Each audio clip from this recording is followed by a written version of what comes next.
All right, what up, boys and girls? Good to see you guys. Sweet. I'm just pulling up some things on my end, so let me get this rocking and rolling here in a quick second. Good to see you guys. If you guys can hear me, drop a little love in the chat. Let me make sure that everything sounds good, and I'm gonna get this rolling. Who's having a good day? That's what I want to know. Who's having a good day? All right, let's see. Open.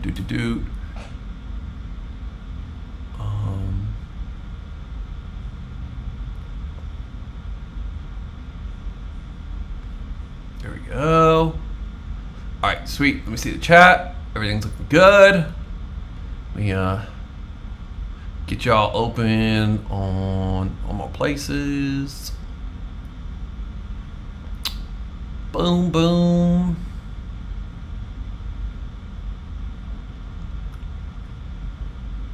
Cool. Welcome, welcome, welcome. All right. Let me just make sure everything's looking good and we're rocking. Here we go. There we go. Let's put a. Oh, welcome, welcome, welcome. Yeah. Hold on, you guys. There we go. Boom.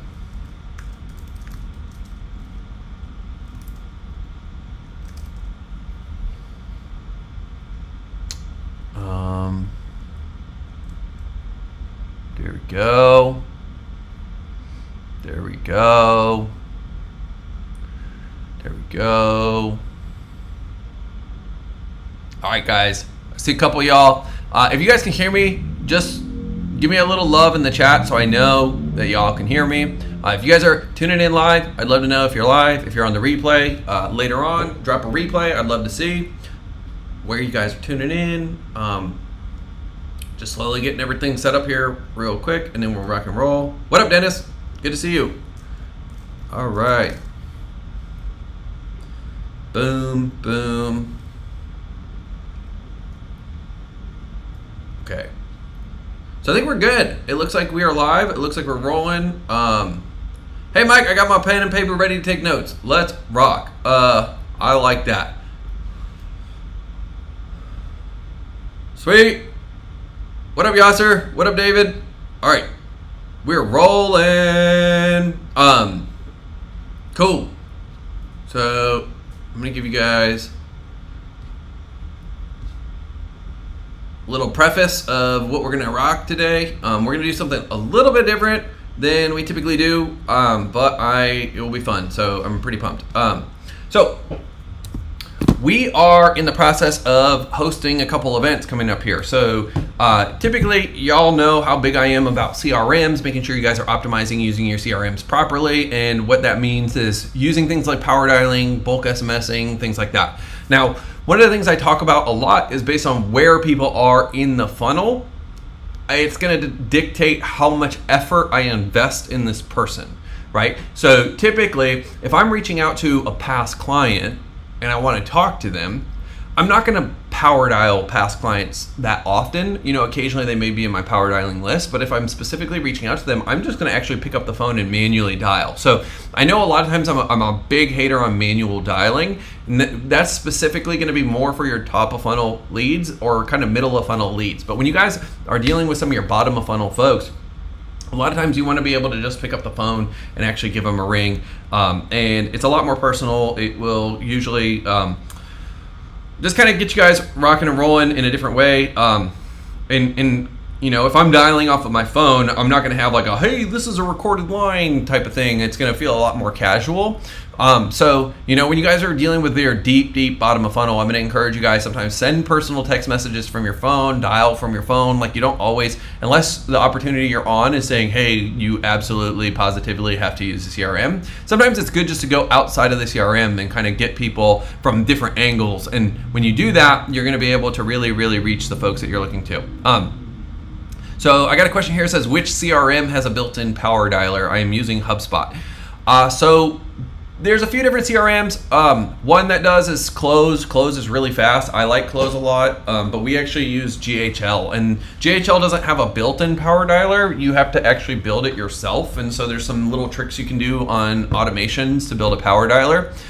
There's actually a guy, his name's Matty Ice, in his channel. It's called Leads for Locals.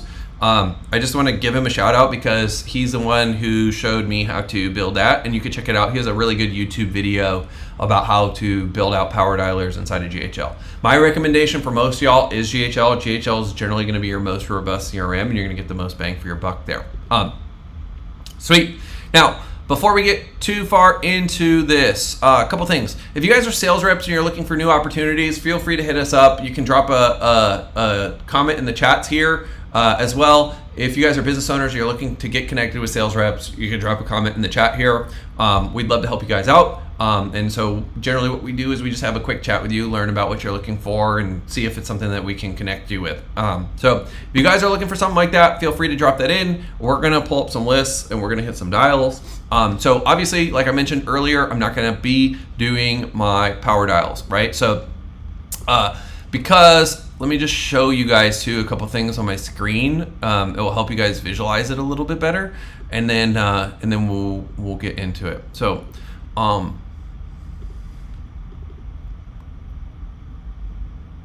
okay, sweet. So there's a few concepts, right? And they all overlap. And this is what I wanted to share with you guys real fast. So you all should see my screen here, and you should be looking at a Canva screen. It looks like it's good here. So basically, this is our premise of what we call the perfect sales team. So what most people do when they go to build their first sales team, they make the same mistake again and again, which is they look for basically one person to do the entire process. They want them to generate leads, to qualify and book these appointments, and then to close the deals, right? And so typically you're going to end up in one of two scenarios if you structure your team this way. So you're going to end up with someone who can close, but they won't hustle, or you'll end up with someone who will hustle, but they can't close, right? And so it kind of becomes this catch-22, and a lot of folks don't understand how to put the right structure for a team in place. So generally what we do is, most marketers are going to be familiar with the concept of a funnel and the idea of a top of funnel, middle of funnel, bottom of funnel. Like, this is not any new ideas here. What is new though is specifically breaking down some of the functions here, right? So at the top of funnel, there's a very clear objective, which is to generate a lead, right? And so we have to define what a lead means, because a lot of people use different words to describe leads. So this is something whenever I'm talking with business owners and they're looking for help, I have to figure out, like, what do you mean when you say a lead? Is a lead an application form? Is a lead a booked call? Is a lead a name, email, phone number? Is a lead a piece of data that you scraped off the internet? Like, what's a lead? And so for us, we have a very clear definition of a lead, right? So a lead is someone who raised a hand and said, I'm interested in solving a specific problem, or I'm interested in obtaining a specific outcome. Right? And so it's someone who specifically raised a hand. Now, they can do it as a positive reply if we're coming out via cold outreach. They could do it as, if it's coming inbound, they could do it just by opting in. So, they downloaded your lead magnet, they registered for your VSL, they consumed some piece of content on your site, and they gave you a name, email, or a name, phone number, or a name, email, and phone number. Now, you guys are doing this. My recommendation for y'all is always get name, email, phone number, right? So a lot of people will wonder, if I ask for a phone number, will my conversion rates go down? Generally, we don't see that. And the rationale behind that is basically everybody has autofill on their phone nowadays, because we're opting into so many things throughout the day, that if you ask for name, email, phone number, it's just generally going to auto-populate, and most people will be cool with that. Like, it's not even a thing that they have to type again. They just write the first two letters of their name, and then everything autofills. So if you can get the phone number, get the phone number, because it makes a big difference in your ability to market to these people, both through dials and SMS, which are going to be deadly effective. Like, email's obviously one of the best platforms for marketing, but SMS and phone number, if you guys can have name, email, phone number, that is like golden data. So I want to encourage y'all to look for that. So then the next piece is turning a lead into a qualified appointment. So what's this mean is a big question, and this is where a lot of people go wrong. So for us, a qualified appointment has to have objective criteria, right? So people will say qualified appointments are people who can afford it, or people who people who are coachable. Like, those are two of my biggest fucking pet peeves when I hear offers say, oh, they couldn't afford it, or oh, they weren't coachable. Because what happens is general language disguises vague thinking. So I want y'all to write this down. General language disguises vague thinking. So nothing can like piss me off more than a sales rep coming to me and saying, nobody's qualified. Right? I was ranting about this actually on our coaching call yesterday with some of the clients. But if sales reps come to me and say, which sales reps have this tendency, and so I'm picking on you guys a little bit, but I'm doing it out of a place of love because I want y'all to level up your game big time, right?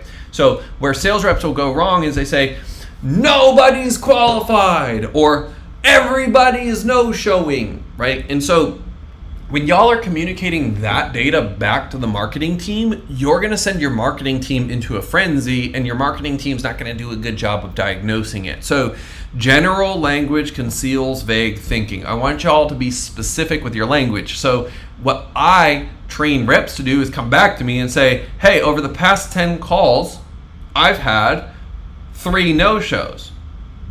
And once they can get to the data, especially looking over sample sizes where things start to get closer to being statistically significant, once they start looking at these bigger snapshots of data, then they start to realize like, oh shit, maybe I'm just being irrational, or maybe I'm being emotional, or maybe I'm being reactive, right? And so the data helps us kind of reorient, because a lot of times we get emotional and we tell a story about what's happening, and that story is not always accurate, right? And we're all guilty of this. So we got to suspend our own belief or suspend our own judgment and really look at the math and let the math do the talking for us. So basically, going from lead into qualified appointment is getting 3 to 5 objective criteria that are binary by nature, preferably. So binary meaning yes, no, right? So it's not like open-ended questions, if that makes sense. Now, sometimes what I do is I'll have multiple choice questions. So in my qualifications, one of the questions I ask is, hey, for business owners, generally people come to us to solve 1 of 4 problems.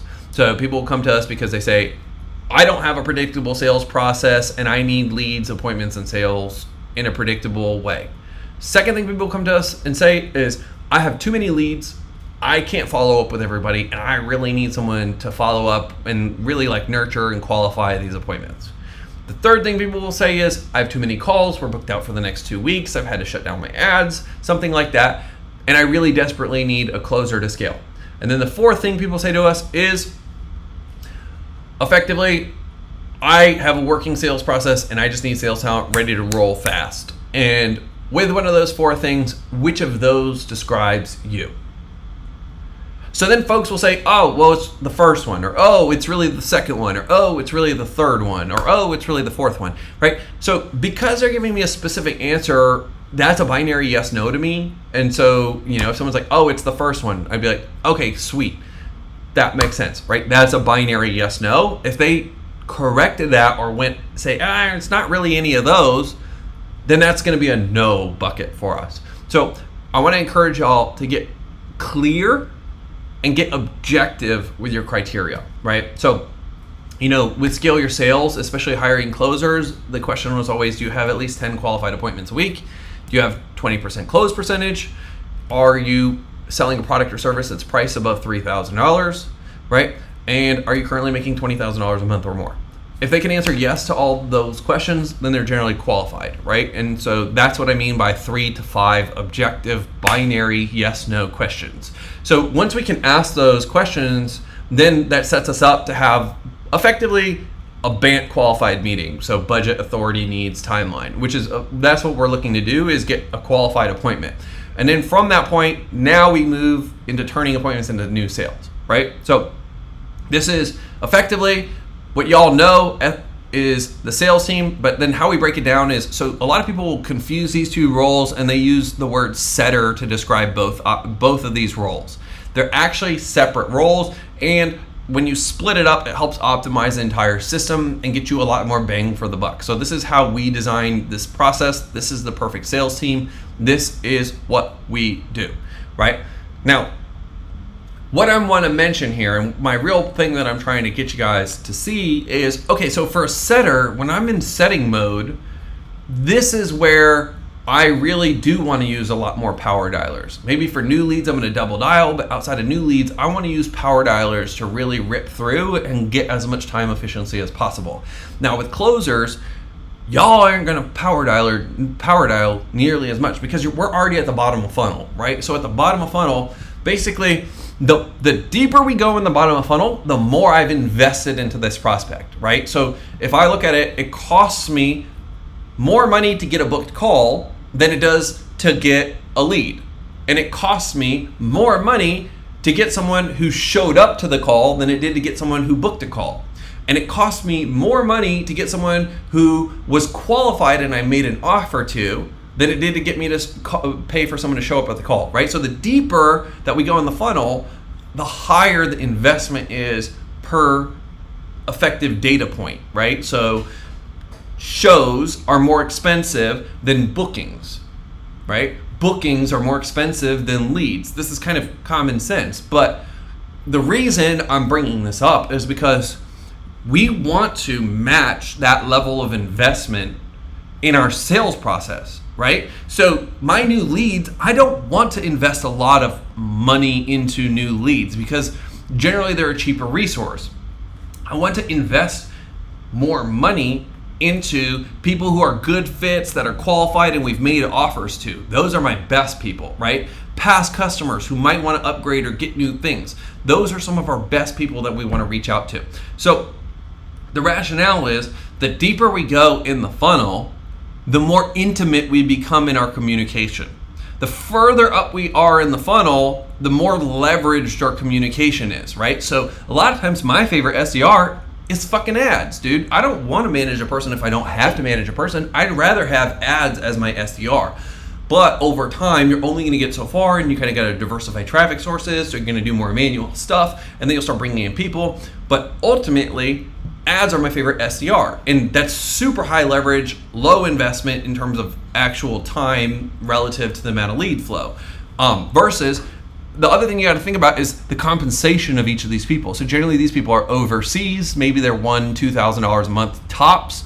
These people are generally going to be stateside or native English speakers. So you're talking about $3,000 to $5,000, upwards of $7,000 a month in compensation plans. And then on target earnings for closers, you're generally looking at $10,000 or more, upwards of $20,000, $30,000 a month for a really strong closer, right? So these people are obviously more expensive. Let's say they're all working the same 40-hour weeks, right? So an SDR is working 40 hours a week, and we're paying this SDR $1,000 a month, right? So they're working 40 hours a week, and there's 4 weeks in the year. So we're effectively paying this person basically $6.25 an hour, right? So that's their effective hourly rate, assuming they hit their on-target earnings. As opposed to, now let's say we have an SDR who's making $5,000 a month. So the SDR's effective hourly rate with on-target earnings comes out to about $31 an hour, right? Versus our closers, let's say our closers are making $15,000 a month, their effective hourly rate is $93 here, right? So for every hour my closer invests, I'm making a bigger investment into working those opportunities, right? So I just want to take a break. Are y'all tracking so far? Any aha moments that stood out for you? I would love to hear. Any questions you have on some of this stuff, I would love to hear. So I just want to take a moment to pause and kind of let you guys catch up. And Hamza says, yeah, I had a feeling SDRs and centers were distinct roles. Yes, I'm glad. So many people don't understand that. So Dave Green says, I never disqualify based on finances. We handle it during the call. Beautiful. I love that perspective because the reality is people can never afford some shit they don't want. And it's more about how much they want whatever the outcome is, not about where they are currently. So I've sold people who, make $1,500 a month. I've sold a lady who made 500 euros a month, $8,000 coaching program, or 8,000 euro coaching program, right? She had borrowed the money from her family and it ended up working great. She had great results through experience and everything, but she was just fully committed. That's why. It was because we created the desire on that call. We really amplified and channeled the desire. And through doing that, she was able to purchase the program and kind of figure it out. So that's why I don't disqualify based on finances. In fact, I'm looking more for what their target outcome is in terms of finances if I'm selling a make money offer. Then I care about what their current finances are. Current finances are very rarely an indicator of how, like, someone's propensity to buy, basically. So back to the point though, what we're looking to do is we're looking to invest appropriately based on our cost per lead or based on our cost per resource, right? So if I have someone who's a good fit that I made an offer, I could potentially spend $500 to $1,000 to get someone who's a good fit that I made an offer to, right? And so I want to invest more in that resource. And so this is where I'm shifting from a power dialer closer to the top of funnel down to getting into the range where I'm doing more intimate follow-ups. So, back to this. So let's say we're looking at the setter here. The setter is going to be ripping power dials. Like, maybe they'll double dial those first calls, but they're going to be hitting their power dials pretty heavy. Closers, most of the time, if you guys are a closer, you have a calendar appointment and you call them manually. And then if I have people on my appointment or on my calendar for tomorrow, I'm going to call them ahead of time. And I'm going to just chat with them and connect with them and get a vibe and warm them up, ideally, connect with them on social media, maybe send them a couple of resources. And that investment in an intimate one-on-one way goes a really long way. And so I'm looking to invest more and more based on where someone is in the depth of the funnel, right? And so with that kind of brings us back to where we are now, which is we're going to be dialing, but a little bit different. So we're going to be talking to people who either were past customers, people who are kind of warm network, people who are looking for we're hosting a couple events, so people who have reached out about potentially coming to the event. So that's what we're looking for. It's going to be a different dial session than when a lot of times I'm reaching out to people who are cold and they just positive replied to an email, or they just positive replied to LinkedIn, or they just positive replied on some form of channel, right? So a lot of times when y'all are watching the dials, y'all are watching dials that are at that stage of the funnel, and then sometimes it's a different level of awareness too. So the conversations flow differently, and that's what I really wanted to highlight just before we got into the training. So before we get into the actual calling section here, do you guys have any questions? Do you have any comments, anything that stands out for you? As always, I encourage you guys, type out the answers, because it helps you guys really drive that learning home and make sure that you guys own the points. As well, it's a reference that you guys can go back and look at in the future, because obviously it's on Facebook. So if you guys go search this, you can find your notes over time and watch your progression. It's really cool, especially for those of y'all that have been to these calls on a regular basis. So,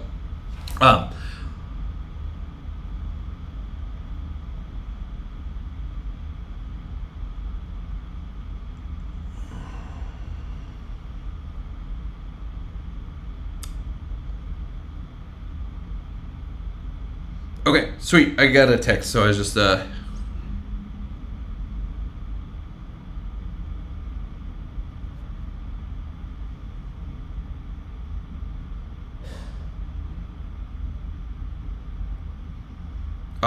okay, sweet. Let's hit some dials here.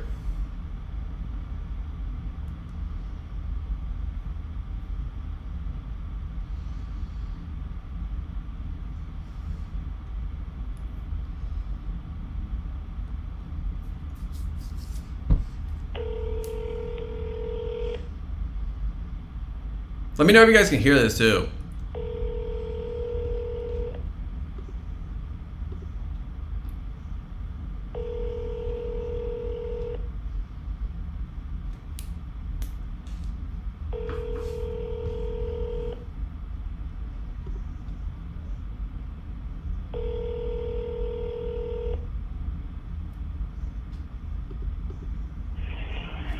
How are you?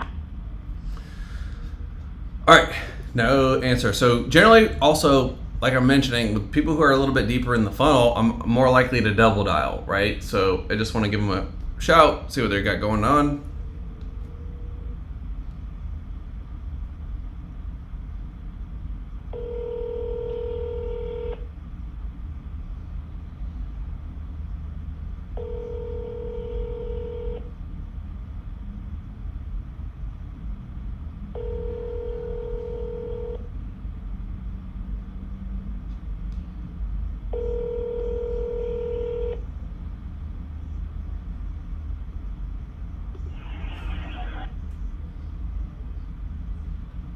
All right, no answer there. No worries. That's part of the process. So we're gonna keep rolling. All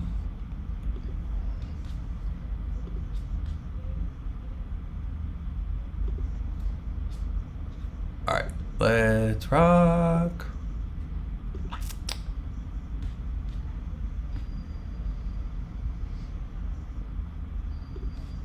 Okay, here we go.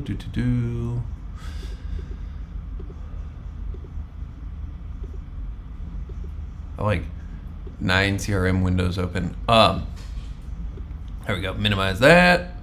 All right, let's take a look at some of our opportunities.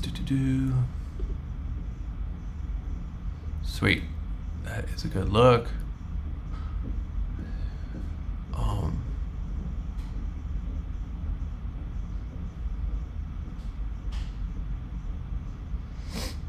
Okay.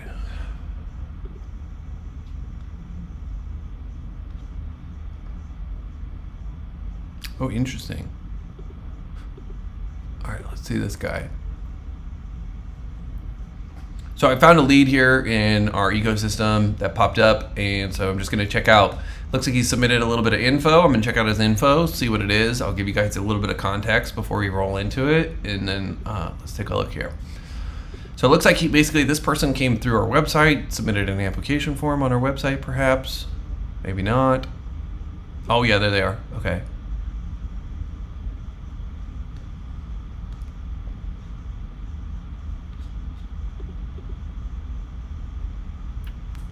You see this.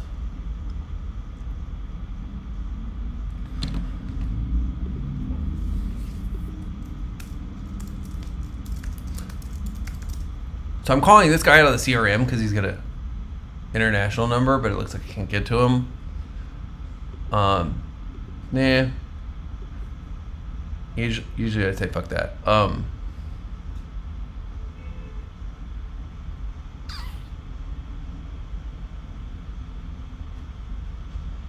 Okay.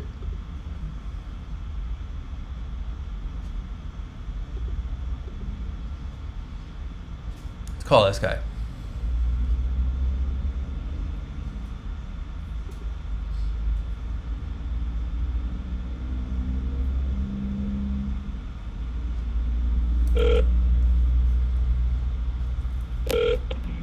You're through to Adam. Please leave a message.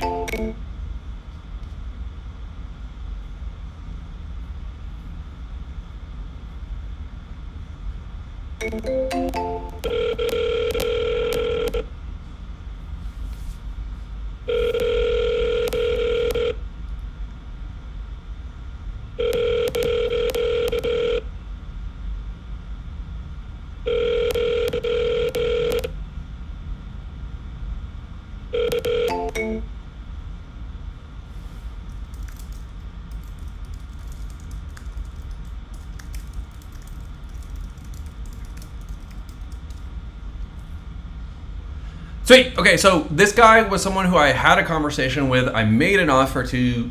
He said he had an event coming up and he had a couple people to talk to about it. And so now we're in the next week. And so I just hit him with 2 dials. He didn't answer. Then I said, hey, are you still interested? Hey, are you still wanting to hire sales reps? So that's basically what I hit him with. We'll see if he gets back to us. Maybe he does. Maybe he doesn't. But we'll keep on rolling. So that's a little bit of context of kind of where we're at right now as we're working the pipeline. Any questions you guys have too, feel free to pop them up as we're going through this. I want you guys to really just try and be a fly on the wall and pull as much out of me because I'm trying to break down some of the stuff I'm doing on a play-by-play basis. And there's a lot of stuff that's happening unconsciously. So if you guys have any questions, feel free to shout them out. Let's see what else we got going on here.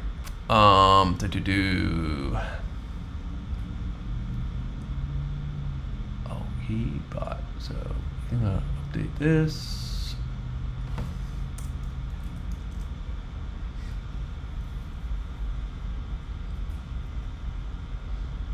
Boom. Oh, let's call this guy. So when I call a client I really enjoy.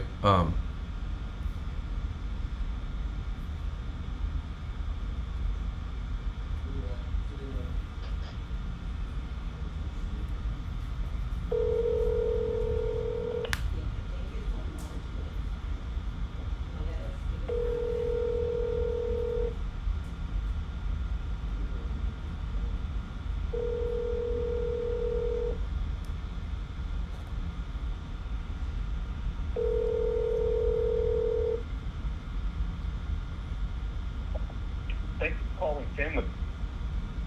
All right, we're gonna call him again.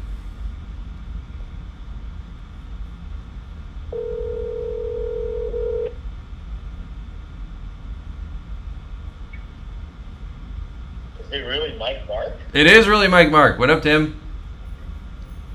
Hey man, how's it going? How are you? I'm good. I can hear you now. I couldn't hear you a second ago. Sweet. How are things? Busy man. Yeah. I'm actually taking the.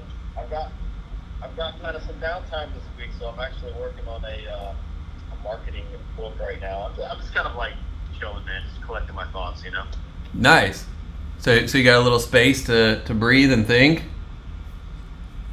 Finally got a little space to breathe and think. Dude, as crazy as that sounds. You've been running. Yeah. You've been running fast. Yeah, it's it catches up to you, you know. Oh shit.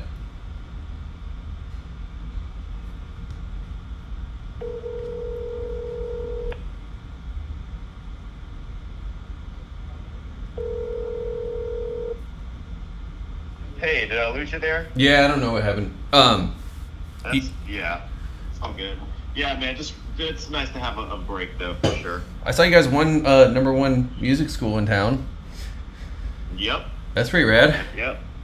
The Yeah, very cool.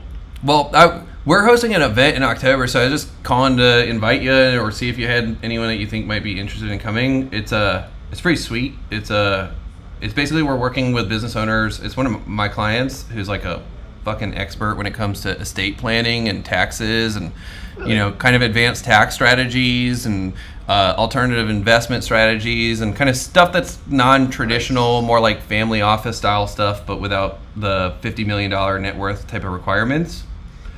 Right. So we got that. Nice. We're hosting an event. It's at the J-Dub Marriott in Miami. Wow. Okay. What day is that? October 24th, 25th, and 26th. Okay. Shoot. Yeah. Keep me posted on that. I don't know if I can make that particular date, but are you planning on doing more of these? We'll see how this one goes. This one, Okay. yeah, we'll see how this one goes. But kind of my goal is to get like 10, 12 business owners who are, doing at least about $1 million a year together and kind of talk about like what do you do when you sell your business and, how to avoid paying 40% taxes when you do, all that fun stuff. Yeah, that's definitely important stuff for sure. Yeah, man. Keep me posted, man, because I definitely want to be a part of that. If I can. Okay.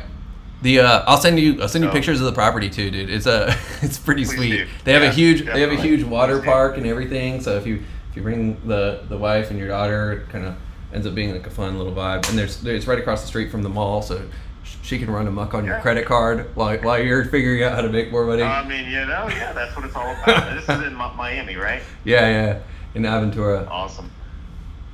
Nice. Yeah, man. Shoot it my way. I'll definitely take a look at it. Our band's gonna try to make it out there in the Orlando area, so not terribly. We moved up here actually. You know that? I didn't know that. Yeah. Oh, okay. Well, even better. Yeah, we need a little bit more space, so we actually moved up to Orlando and also to be closer to family because Adriana's about to pop like this week or next week. So. Mm-hmm. Sounds fun. Yeah, man. When's your show? Well, we don't know yet, but we're looking mid-24. What venue? We don't. There's a few out there. If you have any suggestions, shoot them our way. I think there was one you had said. What cap are you guys usually doing? 300 to 500. Sweet. So mid-size, Yeah. Usually you're gonna be at what is it? It's right. It's not the Beecham. It's connected to the Beecham. It's in downtown. Soundbar is also pretty good. I don't know if you know about Soundbar. That's a little bit of a smaller. I've heard of that place. Yeah. It's a little bit of a smaller venue, but it's pretty cool, like the vibe inside. And then the one that you probably though would want to do. There's also a venue out in Sanford that's really popular right now. That's doing well. Oh, really? Yeah. Okay. The one that you would look at is the Social. The social is like for that size of audience. Okay. So, and I've seen a ton of shows at the Write these social. down, It's a good vibe. Love it. That's fantastic, man. Thank you. Yeah, of course. Thank you. Yeah, and if you need any intros or whatever, like I know a bunch of artists here, so they probably have I could probably connect you to a booking agent or something if you can't find their info. But I'm sure it's probably pretty easy. Yeah, man. Yeah, we have like an interesting outreach plan. Like we'll send them like a package, and then we'll do like a follow up email. So I have a guy that helps me with that. You send a physical package? Oh yeah. Oh yeah, that's sweet. So you're kind of doing like a Dream 100 approach to it. Yeah. We call them venue packs, but that's exactly it. So we basically wow them with like we've got a bunch of like little merch gear. We got some flyers. We got pictures of like other shows, little people. We got QR code to go check out our EPK, and a letter from the band. Hey, we want to play your venue. Here's what we've done. Here's our and the coup de grace is we bought these fake black plastic roses, and each one gets a rose in the bottle. It comes in a black box too, so it's very like emo brand. Yeah, of course. Nat has got to be. Attention, man. That's cool though. No, that's cool. I didn't even think about doing that. Have you? I had a question. I've been thinking about because I just discovered like the Bands in Town ads. Have you tried Bands in Town ads? We have. They're actually pretty good. I'd probably need to lean a little bit more on them, but it tends to work for different genres. I would say for what you're doing, I think that's definitely a route to explore. Yeah, because what I've been doing too is I've been kind of latching on the white boy reggae vibe. Because it's like my music fits really good with like Slightly Stupid or like Dirty Heads and stuff like that. So I've been latching on to more of that like white boy reggae vibe, which is also a much smaller, less competitive market with better vibes and people are more inclusive. Like hip hop's just like big, fragmented. Everybody thinks they're better than you, and they got big egos and shit like that. So I've been kind of going after that, and the live music audience, and they just have a better fan, like the fan base is tighter in reggae is what I see. Like they're not as fickle as the hip hop fans. And so I've been kind of like using that to kind of get a little bit more momentum, and I've been focusing on that. The weird thing is too, I've been playing with some playlisting stuff, and like I don't know why, but Brazil loves me. It's kind of interesting. They should, man. You're awesome. Yeah. Maybe there's something that you hit upon a emotional button with them. Yeah. I saw this Reddit post. I'll send you this Reddit post too. I saw this Reddit post. This dude had spent $30 million on ads for majors. For majors and indie artists, and he kind of broke down a lot of his thoughts. And one thing I thought was super interesting, he was saying like GDN is his bread and butter for building buzz. Interesting. Okay. Yeah. So I've been thinking about doing things. Interesting. But it makes sense, right? Because you just start seeing everyone. You see them everywhere, and he was saying like the press responds to GDN ads because like they start seeing you on Huffington Post or they start seeing you on these places, even if you're buying the placements. And I was like, dude, that fucking makes perfect sense. And then what I was thinking is if you have a pixel on your EPK, dude, and you're sending those things out, and now they're getting GDN retargeted everywhere, like that could go nuts. That's absolutely right. That is absolutely right. And then we do a lot of that on the Facebook, Instagram, TikTok side. So we'll do a lot of the retargeting that way. Yeah. But that's interesting on the GDN. That's cool. Because that really does get into a lot of like, hey, I'm going to go to Target and buy something. Oh, what is this band ad I'm seeing? What is this artist ad? Yeah, exactly. And the ad choices. That's pretty cool. Yeah, and it creates that, like, the thing about music is you got to be, like, everywhere, you know what I mean, to feel like it's like, oh, this is legit. So people need to see you, like, in all these different places, and so when they start seeing you on those places, especially for, like, the average music fan's not really that interested, like, not that into marketing, or they don't know nearly as much, so, like, for them, it's a big deal, you know what I mean? Mm-hmm. I totally agree. I like it. Yeah, I'll send you that article. I think you could get some cool ideas. So, have you tried DM ads on music stuff? No. Not. No. Yeah, I'm planning to test it here shortly, so I will keep you posted on what I find. Yeah, definitely. What's been working for us really is, we're pumping live shows, so maybe the strategy is slightly geared towards that, but we'll create a Facebook event. We'll blast it through Facebook, Instagram, through our best fit audiences, detailed targeting all the bands that like the stuff we play, and then on the TikTok side, it's interesting because the algorithm is not nearly as like detailed, defined yet, but we'll just run general age group, and I mean, man, the response is so overwhelming on TikTok. It's really so overwhelming, and it's genuine response. It's not. Here's something you may want to consider too. People on TikTok, at least the age group, if you target like sub 25, those people like 14 to 25 are going to be open to like new things. Facebook and Instagram, maybe more Facebook, people are like older and they've already established their tastes, so they're going to be a little bit less like likely to jump on something new because they're like, oh, well, this sounds kind of like this and I don't like that, versus if you're like 18, you're like, this is kind of neat, I've never heard anything like this, and it could be something that's already out there but they're just not familiar with it because they're not old enough to experience the world enough. Does that make sense? Makes perfect sense. The other thing that I find interesting is like the mindset of TikTok is more to be like, let's see what I find, versus when you're in other platforms. Secret searcher. Yeah, you're more intentional. So. Well, Facebook is so like, let me serve ads, and it's like, I just want to scroll and find cute kid photos and pet photos and shit, Whereas like on TikTok, you're totally right. It's all about just like scrolling, like just like random. What's the next video that's gonna pop up? Oh, that song's kind of cool. Like I think that the mindset's slightly different. So yeah, it's like entertain me as opposed to like I'm trying to do something. Yes, entertain me. Oh, I like this. Let me go find out more about this person. So I think you fall more into that category. Whereas Facebook, it's like, I just want to gripe about something. I don't want to listen to no music. You know what I mean? I just want to gripe about something, Let's complain. Let's complain. I want to complain about the man. Yeah. That's so funny. That's true. Word. Well, I'll let you run. I'll send you a couple things. I'll send you the Reddit stuff on that article, and then I'll send you also a little bit about the venue and stuff. And if you guys can swing it, let me know. Or if anyone comes to mind that you think might be a good fit or want to pop in, let me know too. Will do, man. Thank you so much, Mike. Appreciate you, brother. All right.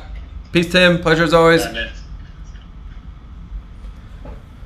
Sweet. So I'm gonna hit those follow-ups and send them that stuff I told him I was gonna send him, so I don't forget, because I'm liable to forget these types of things. So let me just get this real quick.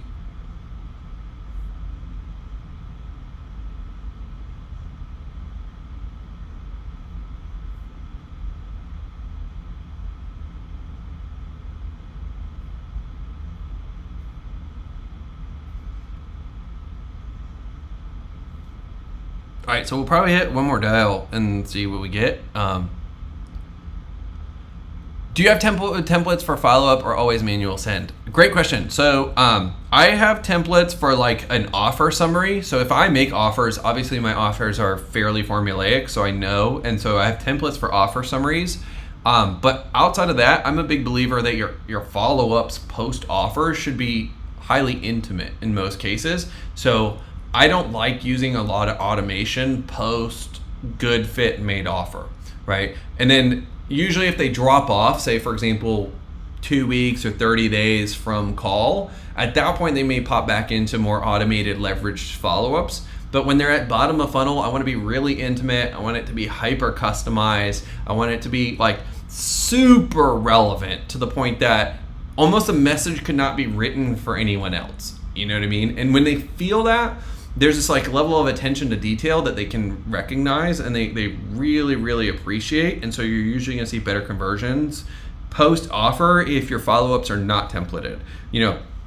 There's potentially some things you may have that kind of like, if I lose people, I have some templates to get them re-engaged, but a lot of times it's just custom and one-on-one. All right. Let's see, for whatever reason, this is not loading, so I'm gonna try and pull it up here and then send it to him.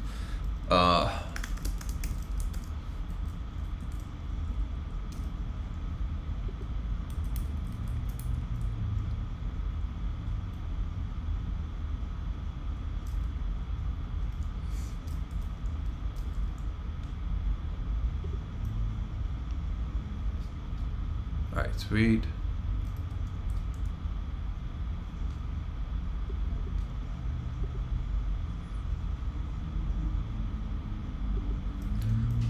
There he is, Tim. Boom, boom.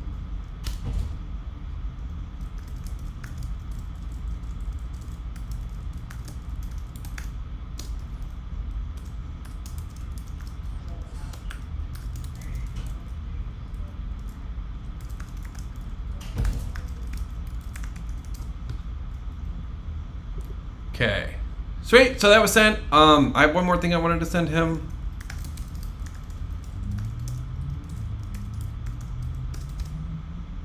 Also, for anyone catching this, like I said, we're hosting an event.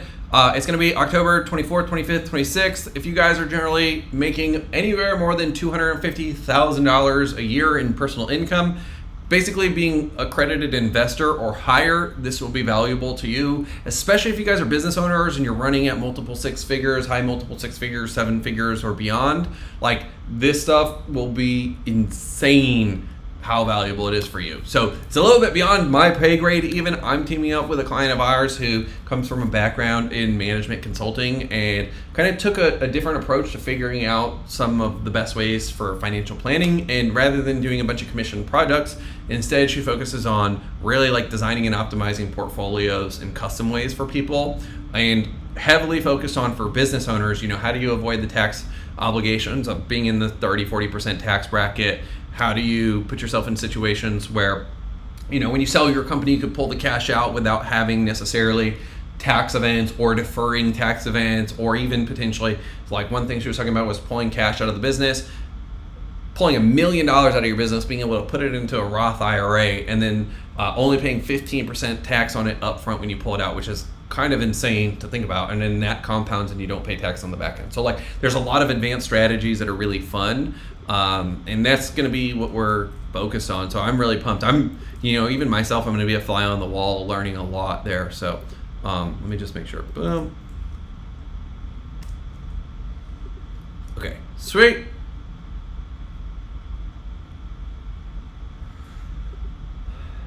Sweet. So I saw a question too in the chat. Solomon said, if you're consistently getting no's on your personal offer, at what point do you lower your price or add more value? So this is a hard question to answer because, quite frankly, it might not be the right question to be asking, right? So effectively what I'm doing is when I'm looking at designing offers or pitches, there's something called prosody. And so prosody is a concept in both filmmaking and songwriting.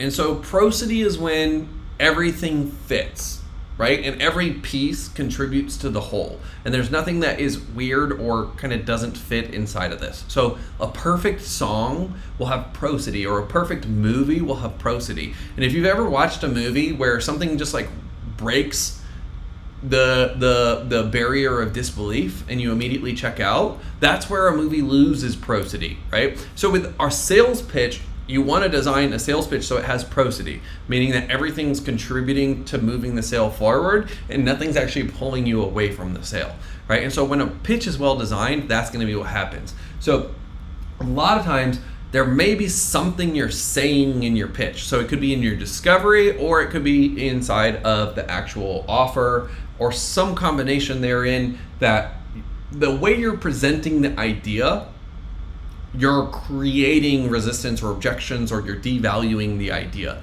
And so without a little bit more context, it's hard for me to say. Solomon, if you do want to put any more info or details here about like what your offer is, what your price point is, what the market you're serving, any of that sort of stuff, it will help me answer your question a little bit more specifically. But in general, I don't think I would be going, do I lower my prices or add more value? Because that's not necessarily the thought process. The thought process is, what am I saying that's causing them to stop wanting it? Or what am I doing that's causing them to not want what I'm offering them? So that's what I'm trying to figure out, right? And once you figure that out, then you're really gonna lock in. And if it's hard sometimes when you guys are inside the bottle to read the ingredients. So if you want help on figuring that stuff out, that's a big part of what we do, is design your guys' pitch.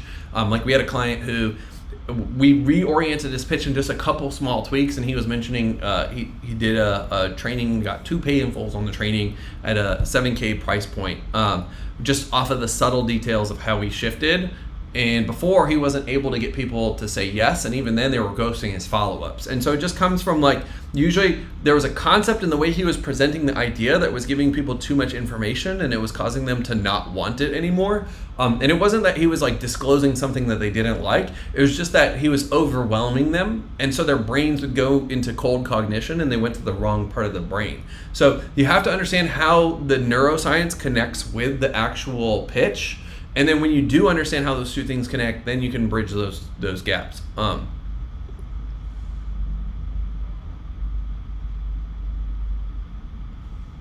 Sweet. Someone said straight line selling concept. To be honest, I've actually never read Jordan Belfort's book, and I have no idea what he teaches in straight line. Sometimes I just, like, as a sales trainer, I don't want to be influenced by other sales trainers, so I intentionally ignore them. Yes, info overload almost never activates desire state, which is interesting. So, Hamza said info overload doesn't always activate. It almost never activates, right? So confusing, unclear, and boring. CUB is an acronym for you guys to remember, right? So if anything's confusing, unclear, or boring, that's generally where you're devaluing what you're doing. And so if you can remove any elements where you find your prospects feeling confused, or you find them getting bored and kind of tuning out, that's a big part of it. So let's see what else we got here. Okay, let me double check my time because I want to dial more. And I just want to make sure I got a little bit of time and I got a buffer here. I think we have time for one more. So let me just double check the calendar. Let me check a couple things on my messages here real fast because I offered some times to people. Okay, I think I'm all right. I think I'm all right.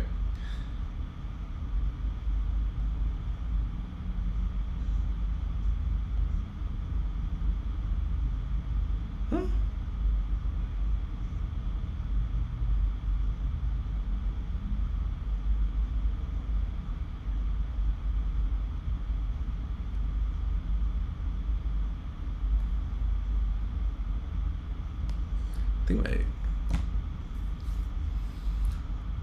Weird.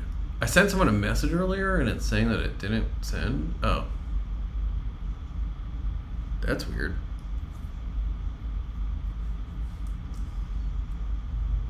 How weird is that? So it's saying I sent someone a message on the desktop, but on my phone, it's saying that I didn't send them the message. One thing too, you guys, like, I highly recommend, I love SMS. I'm a big believer in SMS.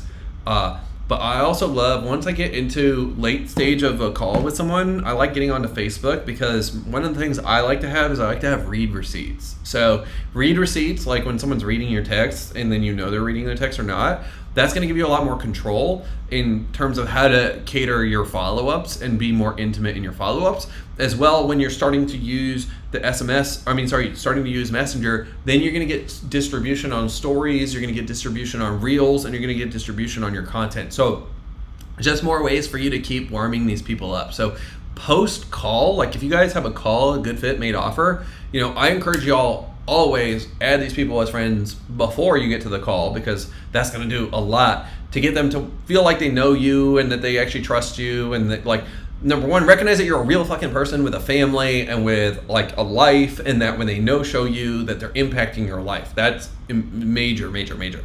And so when you do add people as friends on Facebook, they're generally going to be more receptive. When you do have your sales call, they're generally going to feel like they know you more because they've consumed some of your content. And then post call, maybe you don't get the friend request before call, but make sure they accept it after call and then say, hey, I'm going to send you something on Messenger. I just want to make sure you get it. And when you do, then that's going to signal to the algorithm that you guys are close friends, because basically anyone who DMs is signaled as a close friend, and so the content distribution works better there. So little tidbit for you guys. Now let's see who else we can call.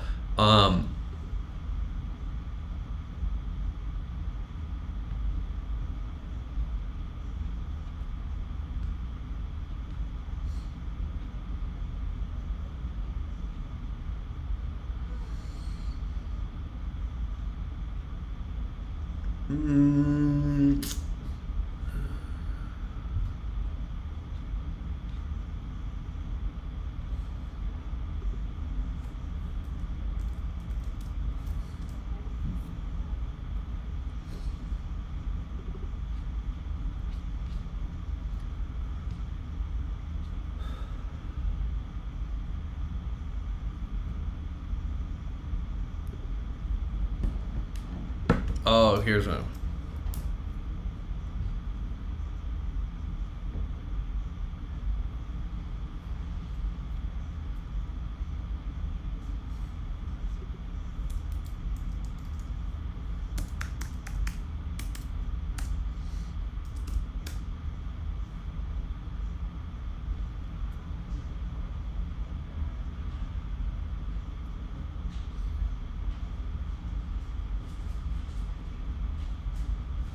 Okay.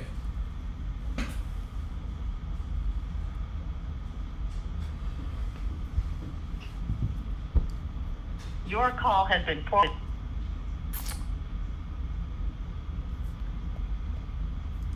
Your call has been. Looks like that's off.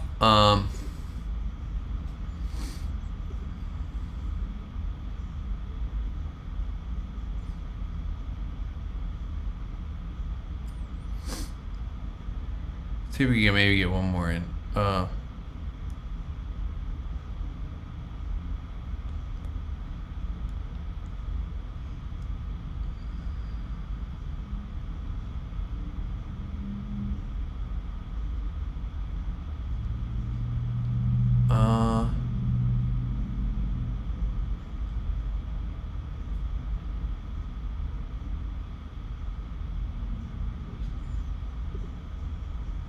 See what Tyler's got going on.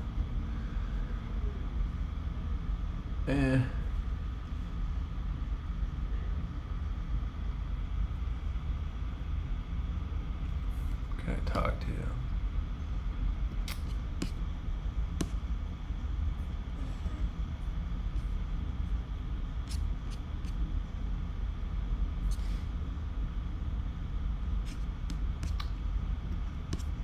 Oh, dude, you know who I want to talk to actually? Alright, where are you at?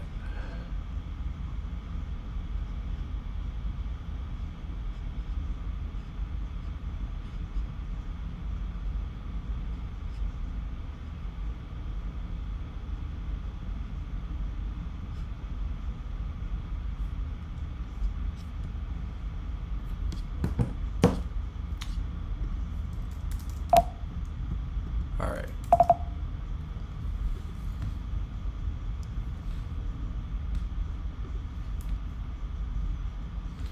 Sweet. Let's see if I can get any other peeps here real fast. I think, to be honest, you guys, I might wrap up a little bit right now. I'm trying to find a couple folks, but I'm not getting. I hit those dials. I wasn't getting folks back, and I gotta jump. So I think I'm actually gonna wrap this session here. If you guys are looking for help, either you're a sales rep and you're looking to get on an opportunity, or you're a business owner and you're looking to hire a sales rep, just put scale in the chat. If you guys are looking for help, we're happy to chat with you. I'll connect, kind of get a feel for what you're looking for, see if we can help you find that, see if we got what you're looking for. So if you guys are looking for help, put scale in the chat. Happy to connect with you guys. Other than that, close some deals, change some lives, make some money. I appreciate y'all tuning in. One last thing, I want to encourage you guys, just put whatever your biggest takeaway or aha moment is that you gathered from this, because that helps you, again, drive home that learning, gives you a point for you to go back and look at it and document over time your aha moments and the progression, and it will just contribute to you becoming a better and better business owner or a better and better sales rep. So with that, much love. I appreciate you all. I look forward to hearing from y'all soon. I will see y'all on the flip side. Peace.